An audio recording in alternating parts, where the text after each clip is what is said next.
అందరికీ నమస్కారం. రైతు రుణమాఫీ విషయంలో కాంగ్రెస్ పార్టీ నైజం, కాంగ్రెస్ పార్టీ మోసపూరిత వైఖరి ఇవాళ అసెంబ్లీ సాక్షిగా బట్టబయలైంది.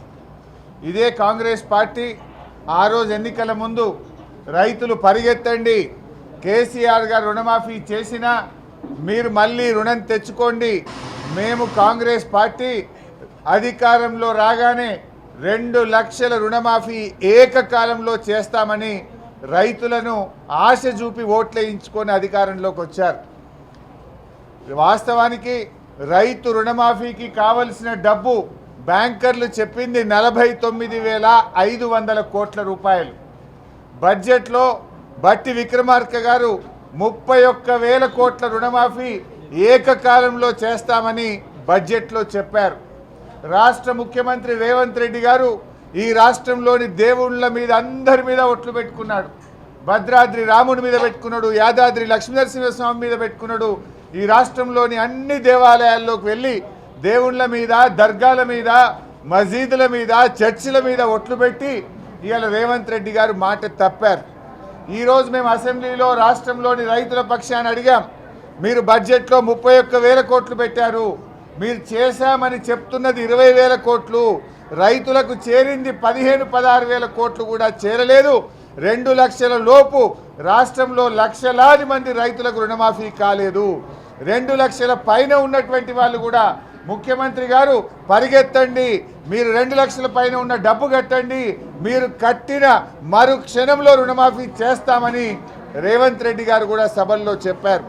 రేవంత్ రెడ్డి గారు 18,000 రుణమాఫీ అయిపోయింది, ఇంకా 12,000 చేస్తాం, 31,000 కోట్లు చేస్తామని అసెంబ్లీలో శాసనసభలో బట్టి విక్రమార్క గారు చెప్పారు. బయట పబ్లిక్ మీటింగుల్లో దేవుళ్ళ మీద ఒట్టు పెట్టి రేవంత్ రెడ్డి గారు చెప్పారు. కానీ ఈరోజు దారుణంగా రాష్ట్ర శాసనసభలో రుణమాఫీ అయిపోయింది, 2 లక్షల పైన చేయము అని చెప్పి ఇవాళ వ్యవసాయ శాఖ మంత్రి చెప్తున్నారు. ఎట్టి పరిస్థితుల్లో ఈ ప్రభుత్వాన్ని వదిలిపెట్టము. 2 లక్షల పైన ఉన్న వాళ్లకు మీరు చెప్పిన మాట ప్రకారంగా ఈ రాష్ట్రంలో ప్రతి రైతుకు రుణమాఫీ అయ్యేదాకా బీఆర్ఎస్ పార్టీ ఈ కాంగ్రెస్ ప్రభుత్వాన్ని, రేవంత్ రెడ్డిని నిలదీస్తూనే ఉంటుంది, ప్రశ్నిస్తూనే ఉంటుంది. నేను రాష్ట్రంలో రైతాంగానికి కూడా మనవి చేస్తా ఉన్నా, రైతు సోదరులారా, ఎక్కడికక్కడ కాంగ్రెస్ పార్టీ నాయకులను, ఎమ్మెల్యేలను, మంత్రులను ఈ రేవంత్ రెడ్డి గారిని నిలదీస్తూనే ఉండండి, ప్రశ్నించండి. ఆ రోజు ఏం చెప్పారు, అసెంబ్లీలో ఏం చెప్పారు, దేవుళ్ళ మీద ఒట్లు పెట్టి ఏం చెప్పారు, ఇవాళ రుణమాఫీ అయిపోయిందని చెప్పి చేతులు ఎత్తితే ఈ కాంగ్రెస్ ప్రభుత్వాన్ని వదిలిపెట్టే ప్రశ్న లేదు. రాష్ట్ర వ్యాప్తంగా బీఆర్ఎస్ కార్యకర్తలు, రైతు సోదరులు అందరూ కూడా ఎక్కడికక్కడ ఈ కాంగ్రెస్ పార్టీ ప్రభుత్వాన్ని నిలదీయాలని చెప్పి మేము కోరుతా ఉన్నాం. మేము కూడా ఎట్టి పరిస్థితుల్లో ఈ ప్రభుత్వాన్ని వదలం. రేపు అసెంబ్లీలోనైనా బయట అయినా ఎక్కడికక్కడ నిలదీస్తూనే ఉంటాం. ఒక్కసారి రేవంత్ రెడ్డి గారు మాట్లాడిన వీడియో కూడా నేను మీకు ఈ సందర్భంగా చూపించదలుచుకున్నాను.